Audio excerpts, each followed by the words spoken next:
looks like a Baja. That's mine. Okay. And I've driven that from here to Singapore. Oh, I'll just sit here and be quiet then. And I went through mudslides in Nepal and rock falls, but not four-wheel drive. It's rear-wheel drive. So, okay. so no, I haven't driven four-wheel drive, and I've never had any proper training. So I've probably been doing it all wrong anyway. Once when it starts to flash, we'll push it a second time. This is going to turn off our parking sensors. Seatbelt warning, so if you're shooting in a field you can get in and out without having to put the seatbelt on, and it will also turn off our traction control. Right. So if you are ready, there's a little button on the side of the gear lever, so thumb on that button. That one? Yeah, back your foot on the brake. So press and hold that? Yeah, that's it, then we're ready to go. So drop the handbrake down. And let's just put it into drive, yeah? I'm going to head up. And it's auto, so I don't need to worry about it rolling back. So then it's just stop and go. Yeah, easy. Cool. Up to the left? Up to the left, yeah. Just continue along this track. And normally when we're off-roading we'd just be going quite slowly, but we are going to have a part where we are going to need a bit of a momentum in the first field we come to. So round to the left again. Okay. This would be fun to do in the Beetle, wouldn't it?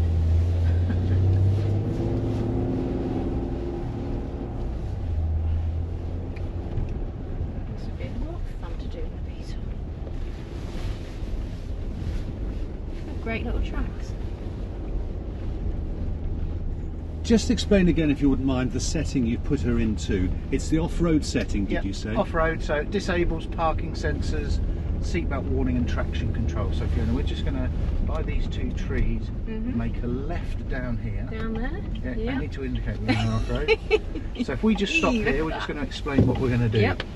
So there are a couple of little bumps in the track that we're going to go through, and then we're going to lock the centre differential, which we can do when we're moving anyway, and then we're just going to need some momentum as we go up the hill. When we get to the top of the hill, we're going to do a right-handed hairpin, and then we'll come back down this side. As you can see, the other car is just to our right coming down. Okay. So pretty much following the tracks that are there, because they're dug in pretty deep. They are. See, this is where it differs to the Beetle, because with the Beetle I'd sort of power through, but I would be avoiding the ruts. I'd be looking for my own dry path. Because you've got a lot less weight. Yeah. Yeah. Yeah, and it's only two-wheel drive. That's it. So, okay. So I tend to sit on top in the Beetle, but with this you're looking to you're dig down to the solid So it's going to stuff, start rocking about and moving about, but just keep the power, keep commitment. Yeah. So, okay, away you go when you're ready. So just nice and gently until we get over the two big potholes. So just coming up here. That's it. That's it. Now accelerating away. Keep going a little faster, keep going. A little more power, a little more power, a little more power, a little more power. Keep going, keep going. A bit more power, a bit more power, a bit more power. That's it. So climb up. Keep the power going, keep the power going. That's it. And then round to the right. Keep going there, round to the right. That's it. So straighten the wheel up. We've got our wheel indicator angle there, so we keep going down. And then we're going to come down the left-hand side of the field. Just where we are now, so a little slower. Yeah. Yeah. That's it. So again, we've got quite a bit of right hand lock on. So straighten up. We're going to aim to go into the corner and climb out. So over here? Yeah, over into that corner. Over that way. And then we're going to come around and climb out to the left. Okay. That's it. So as we turn in, a bit of power.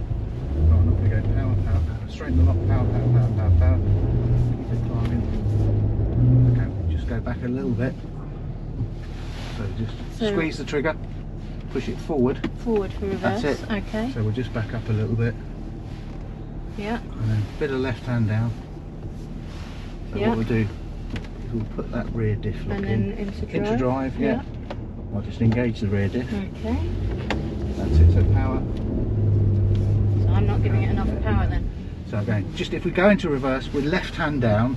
So what we'll do is we'll sort of go into the bottom. So keep going left hand down, hard left, hard left, hard left. Go all the way left. Yeah. So we've got, that's it, so just. Okay. So into drive. That's it. Yep. And then just, and we more can power. see, yeah, go on, go, go, go, go, go. Keep going, keep going, keep going, keep going. Keep going, keep going. Keep going, okay. And back down again, do exactly the same, but don't come off the throttle. Okay. And just push it forward. Do you know, I mean, what I'm wary of is just you start slithering around a lot on the mud, and I'm just a bit wary of where I'm going. Don't worry. That's it. Going to drive. Okay, so more power. Yeah. So go on, off we go. Power, power, power, power, power, power, power, power, power, power, power, power, power, power. Keep going, keep going, keep. That's it there. Good. That's it. So just gently down here because we've obviously got loads of mud in the tyre I didn't want to overpower it and end up in that tree that was in front of us. You've also got a big brake pedal to stop you doing that. Brakes. Brakes. So 90 left, 90 right. A little slower. Just for that build up of mud in the tyres. Yeah. Coming round to the right.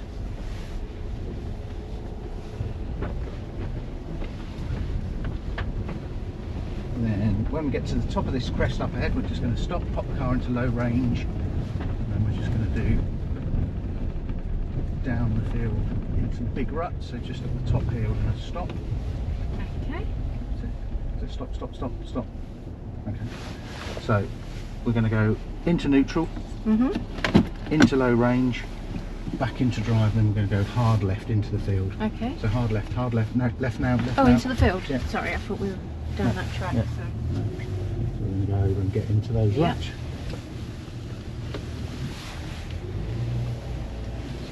Into the mud. Yeah, once we fall in, it's just going to get in the ruts. That's it. So just keep an eye on where your wheels are. So just let the back come in. Yeah. So just straddle it a little so it goes going down a little bit sideways, but that's not a problem. So keep going. That's it. That's going to fall in. Off we go. This is exactly what I wouldn't do in the Beetle, because in the Beetle I would be grounded out on that. Yeah, we've got over nearly 11 inches of ground clearance in this one, so Yeah. 260 some odd metal clearance.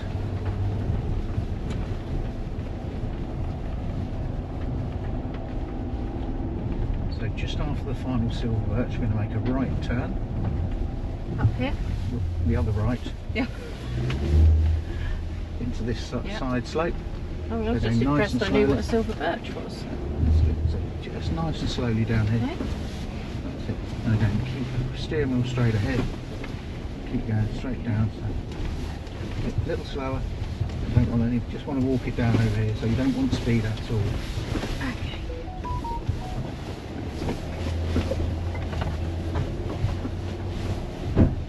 Very, very different technique to doing the Baja. Yeah, once you're in these ruts, basically, you're just going to get taken along with it. Yeah. Are you changing the wheel angle? Can you adjust something that I'm seeing on the screen? That's showing you where the front wheels are pointing. Okay. So obviously in the old days you need to get out and have a look where the wheels are, but now with technology we can see. Yeah.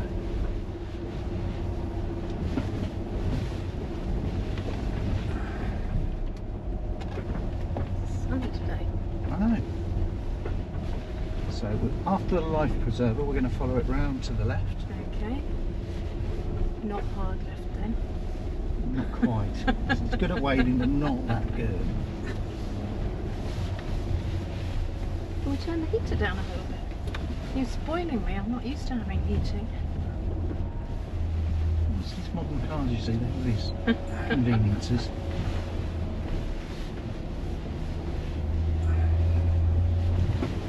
So you just sort of take it slow. Yeah, set it steady just Yeah. to give the suspension enough time to recover. Yeah. So you've got all four wheels on the ground giving you traction, steering, braking, Yeah. more important if you're going down.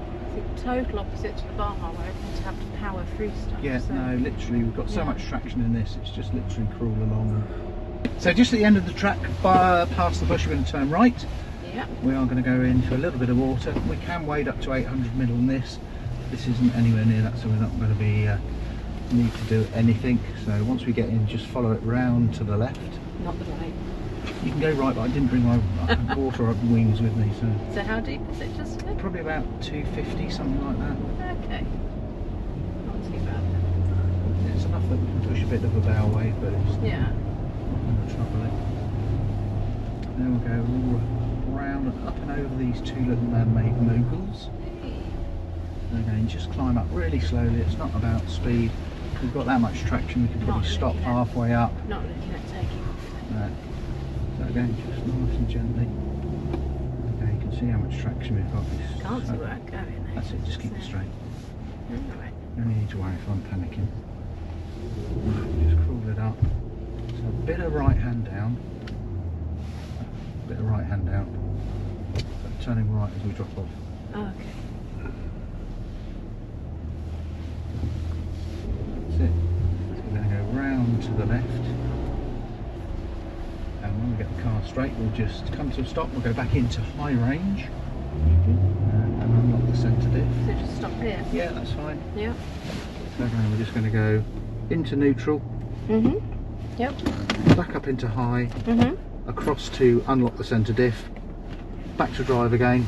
And then we can proceed along the track. So that locks the diff? Yeah, so left to right locks the diff. Yeah. Up and down gives high and low ratio. Okay.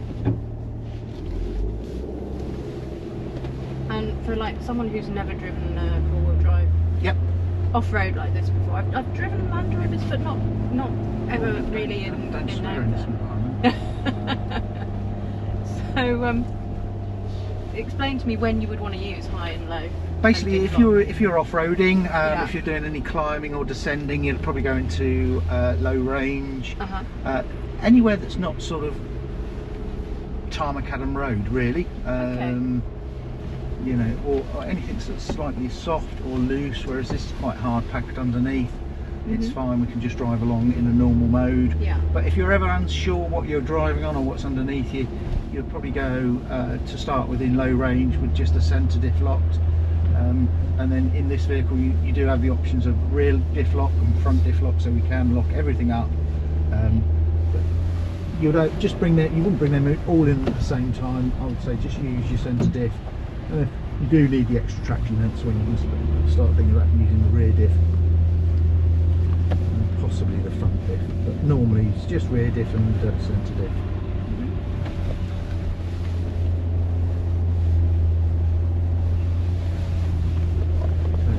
When we get to the bottom, we're going to turn left. So at the moment the car is deciding best where to put the power if it's an open differential. If we lock the centre diff, it's going to put power 50-50 front and rear, so exactly the same power front to rear. If we lock the rear, so that then the power can work across the axle. If we lock the rear diff, it's going to send 50% of the power to the back, but 100% or 50% again either side, so you're going to have that rear diff locked. It's almost like a solid axle. Yeah. Oh, hello.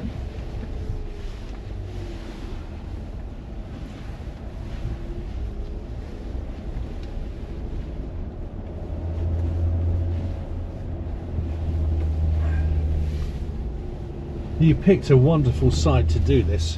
It's okay. The off-road could be a little bit more challenging, but yeah, could it? Okay. Yeah, I mean that literally just touched the surface as well. Really? Yeah. So just before the red traffic cone, we're going to turn left. Yeah. When we're up in Cumbria, we had about an 80-foot, 27-degree climb on bedrock. Yeah. Oh gosh. Yeah. Okay. So I'll just take a bit of tree with us. Yeah, that's fine. That's what it's built for. On the left? So yeah, if we just park up behind the guys on the right, on the right, on the right, on the right. Let's just push P on top of the gear lever, and that's in park. Handbrake on, and then turn it off on the key. And it's as simple as that. Oh, thank you very much.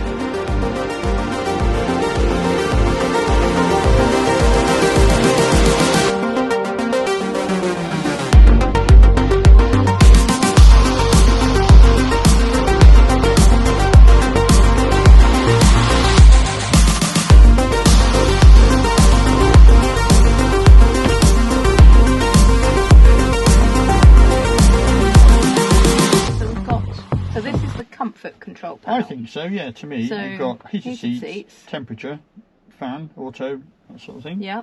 You've got front and rear screen heaters, not screen heaters, but turns of demisters. Yeah. Air conditioning and recirculation. So again, and then the radio and park assistant and stop start. Stuff you might need on the road. Up here you've got your off-road panel. Okay, so here you've got a stability control off. downhill assist, and you've got off-road button and waiting mode. Now off-road turns off things like parking sensors, seatbelt warning, doors open, and then the waiting mode turns off electric fans, so once you're on the road you don't want to turn them off. And here you've got some pre-wired switches, which is one of the best elements of it. Obviously you've got pre-wired, as I say, power, and in the other cars you've got more switches and you've got external power as well, so you can have them pre-wired. So if you want to get going, we'll need to get going.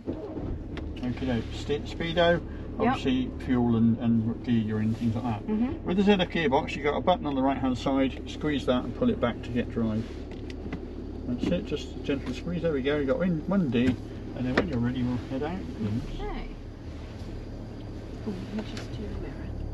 And you've got the last guy got the sun visor down, so if you don't want to do that, that's fine. We had some sunshine just now, that's it. Now the steering is quite low geared, so you'll need to get the steering on early to get round bends and things. Okay. And you seem to put a lot of steering turns in. Yeah. So, and then back it, and what you'll need to do is feed it off again as well. Yeah. So it's not as prompt self-centering as something like a rack and pinion. So it's because it's a steering box on this one, racing ball. What was the reason to do that in the design? With the live axle, it's not the rack doesn't really work with the live axle, because you've got the live axle moving a lot, and then you've got the steering as well. Okay. So to get the amount of travel, they use the steering box. That's my take on it anyway. Yeah. It's just something to get used to, isn't it? Something because to get used it's to. a bit different. Yes, and we can take up the left,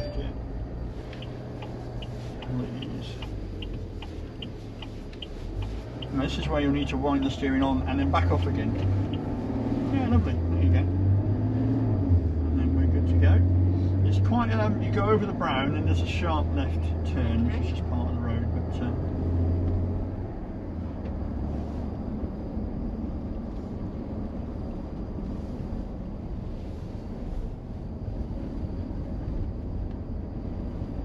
that is quite sharp, isn't it?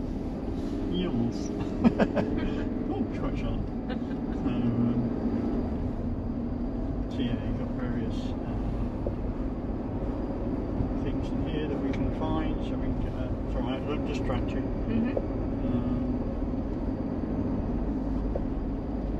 Set up a compass there. So maybe teaching you what you know, but obviously BMW engine, straight 6, 3 litre petrol or diesel, ZF 8-speed gearbox. So what was the idea behind creating the Grenadier? Just to create He wanted a Defender. He wanted to build Defender. So when the Defender production line was closed, he went to Land Rover and said, "Can I buy the facility?" And they said no. And he went, "Fine, I'll build my own." So he went to the company in Austria that builds the G-Wagon. Yeah. And they basically got involved in the design of the chassis and the body and all that sort of thing. So hence why you've got the rugged chassis with the 12-year warranty and all that sort of stuff. So because there is externally there's a similarity certainly with the Defender. Yeah. Did we not say that? Nice 2-wheel drive machine ahead of us. Yeah. 1 horsepower. Yeah. Very clever. Considering what we've just done in this car or vehicle off-road, it's remarkably smooth on-road. It's very well planted. It is. You know, it is good on-road and it is good off-road. You know, I was expecting something more agricultural. Yes. Well, all the door seals are double door seals, so the pod that we're sat in is both waterproof and dustproof. So again, and also that helps with noise reduction. Different levels of specification. The one we were in earlier had sunroofs. Yep. Now the Fieldmaster comes with sunroofs. Okay. That's the top of the range.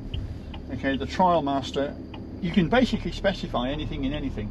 So we're in a commercial now, a 5-seat commercial, and you could have the sunroofs. And this has actually got, this is a commercial with leather trim and heated seats. So the commercial being the base unit. Yeah, the base unit. But also we're limited. Just thought I'd see what That's fine. Oh yeah, absolutely. Yeah, I thought I'd keep quiet. You listen to the noise then. So This is obviously limited to 50 mile an hour on A road, 60 on dual carriageways and 70 on motorways because of the commercial classification, whereas the Trial Master and Field Master are not. So they're under a different tax bracket as well. So initial impression? Yeah, I love it. I love it. It's fun off-road, but yeah, it's quite civilised on-road as well. Definitely very comfortable. Take a left at this one. I thought it was absolutely remarkable what it was dealing with off-road. Yes. Yeah. Considering how Yeah, it really muddy is. it was and the depth of the ruts. And it's just the ability to understand what she can do and Yes. setting it up accordingly. Yes, that's right. Yes. It's nice because you've got manual input. You don't just go, oh, we're going to drive it and the car will sort it out. It seems to be substance over style as well. Totally. And therefore more acceptable for those that actually want to use it, Yeah. as opposed to cruising. Yes, yeah, it's a useful vehicle, and that's really the sum up of it, isn't it? You know, it's capable and comfortable, I think, is the other one to sort of. Yeah.